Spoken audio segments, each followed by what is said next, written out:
Hello viewers, मैं फिर से आप लोगों को स्वागत करता हूं मेरा ये ब्रांड न्यू वीडियो पर। आज इस वीडियो पे हम जानने वाले हैं इंडिया का न्यू एजुकेशन पॉलिसी 2020, यानी कि भारत का न्यू शिक्षा जो नीति है उसके बारे में। और इसी वीडियो में मैं डिस्कस करने वाला हूं बीआर्क और एलएलबी के बारे में। तो बिना एक भी पल गवाए वीडियो को शुरू करते हैं।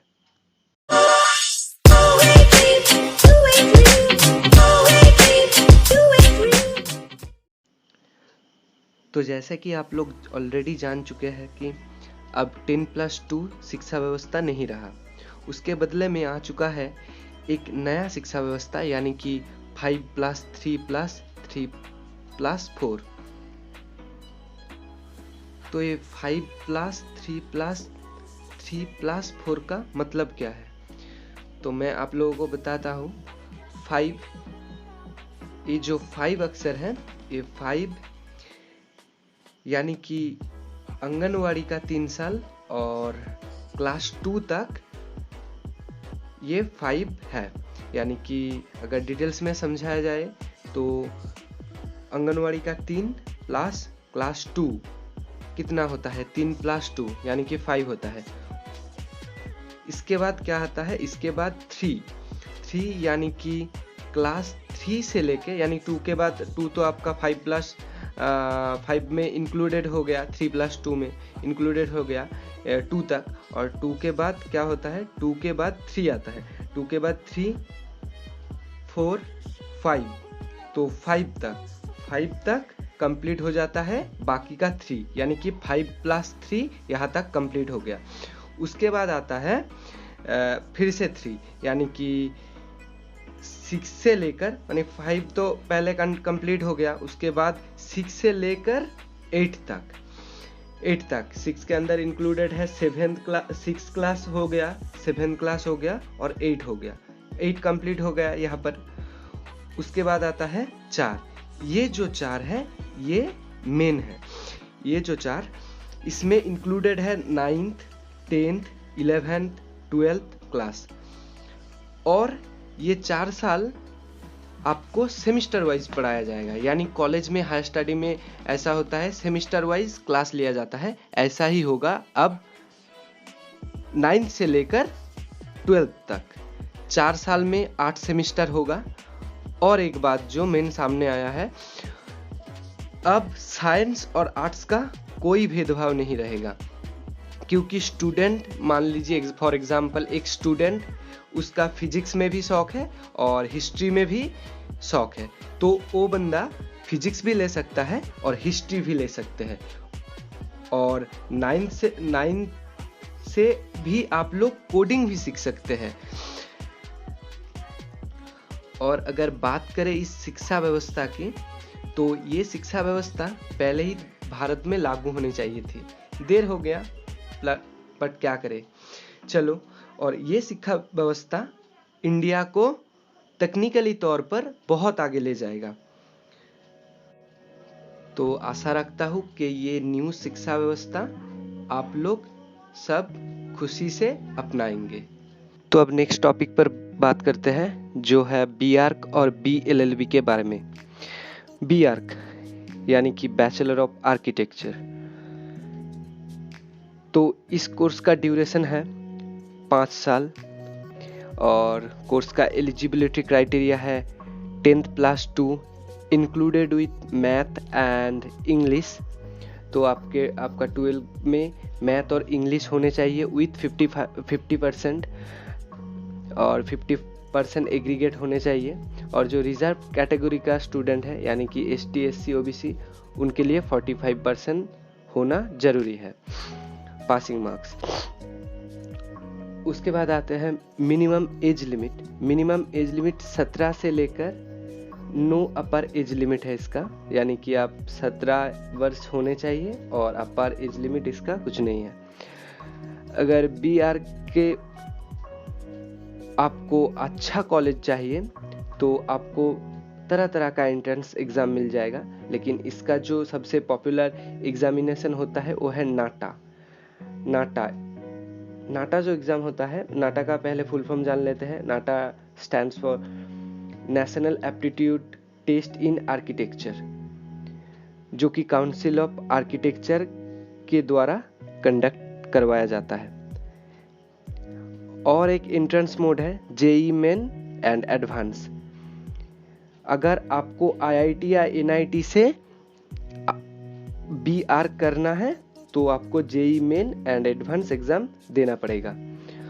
उसके बाद आते हैं स्टेट लेवल का कोई एग्ज़ाम पे। स्टेट लेवल का एग्ज़ाम बहुत सारा है, जैसे कि मान लीजिए स्टेट कुछ यूनिवर्सिटी तो खुद का एग्ज़ाम एंट्रेंस एग्ज़ाम कंडक्ट करवाते हैं, और या कुछ स्टेट में ऐसा होता है कि मान लो आपका कुछ बड़ा इंस्टीट्यूट, जैसे कि मान लो HITSEE यानी कि Hindustan institute of technology and science engineering entrance exam. उसके बाद आता है KIITEE यानी कि कलिंगा इंस्टीट्यूट ऑफ टेक्नोलॉजी।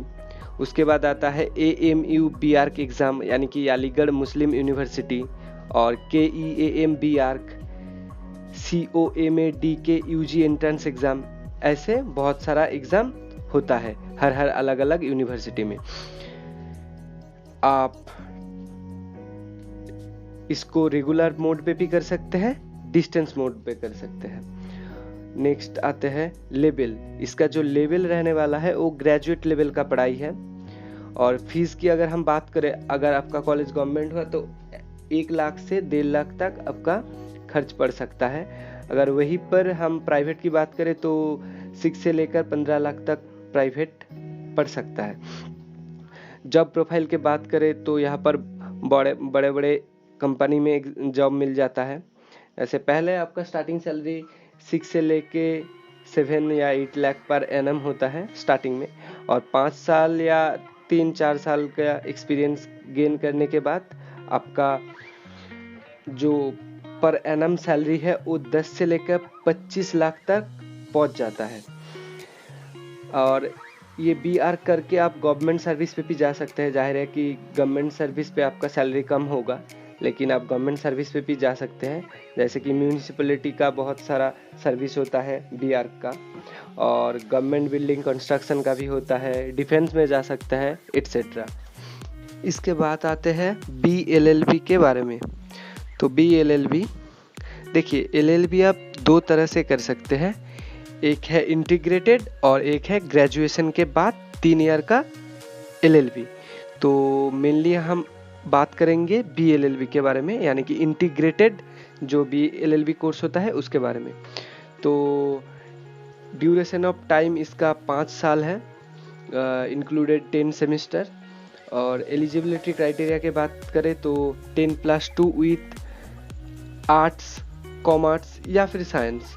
इस डजेंट मैटर कि आप कौन सा फील्ड से हो। आप आर्ट्स में अगर आपका 12th बैकग्राउंड था तो आप LLB कर सकते हैं, कॉमर्स में था तो भी कर सकते हैं, साइंस में था तो भी कर सकते हैं विथ 55%। और जो रिजर्व की कैंडिडेट होते हैं यानी कि ST SC OBC उनके लिए 45% होना ज़रूरी है इन 12th। एज लिमिट के बात करें तो 17 से लेके 22 तक होने चाहिए इंटीग्रेटेड कोर्स के लिए। और जो इंटीग्रेटेड नहीं होता है यानी कि ग्रेजुएशन के बाद LLB करते हैं, उसका अपर एज लिमिट होता है 30 वर्ष। एंट्रेंस एग्ज़ाम की बात करें तो जो सबसे पॉपुलर एंट्रेंस एग्ज़ाम होता है वो है CLAT। It stands common law admission test. CLAT admission procedure आप अगर फॉलो करते हैं तो इंडिया का टॉप 17 जो नेशनल यूनिवर्सिटी ऑफ इंडिया, उसमें आपका एडमिशन हो जाता है। नेशनल लॉ लेवल का जो यूनिवर्सिटी होता है उसी में। और बहुत सारा गवर्नमेंट कॉलेज भी है जिसमें आप स्टेट लेवल का एग्ज़ाम दे के एडमिशन ले सकते हैं, और प्राइवेट कॉलेज भी है जिसमें आपका सिर्फ 12th का नंबर का बेसिस पे आपका एडमिशन हो जाता है। अगर गवर्नमेंट कॉलेज की बात करें तो 5 साल में आपका 25 से लेके 60 हज़ार तक पड़ सकता है 5 साल में। आपका पूरा खर्च।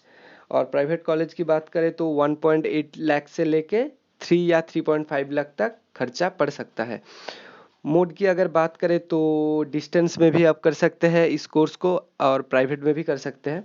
जॉब करियर के बात करें तो एज ए असिस्टेंट लॉयर और एडवोकेट जैसे आप काम कर सकते हैं। और भी बहुत कुछ है, जैसे डिफेंस में जा सकते हैं। गवर्नमेंट की बात करें तो डिफेंस में जा सकते हैं। अगर डिफेंस जो एक अच्छा करियर अपॉर्चुनिटी होता है, तनख्वाह भी अच्छा मिलता है। और जो हाई कोर्ट सुप्रीम कोर्ट का सरकारी जो लॉयर होता है उसमें जा सकते हैं। अगर सैलरी की बात करें तो गवर्नमेंट में आपका सैलरी होता है। और अगर आप एज ए मतलब प्राइवेट तो यहाँ पर कुछ नहीं होता। ऐसे आप सिर्फ असिस्टेंट, जो गवर्नमेंट लॉयर होता है उसका असिस्टेंट तौर पे काम करता है। इसमें आपका 20 से लेकर 25,000 तक पर मंथ सैलरी मिल जाती है। तो आज का वीडियो यहीं पर ख़त्म करते हैं। ये वीडियो कैसे लगा आप कमेंट करके ज़रूर बताइए। और ये कोरोना के हालत में आप लोग घर पे रहिए, बाहर ना निकले।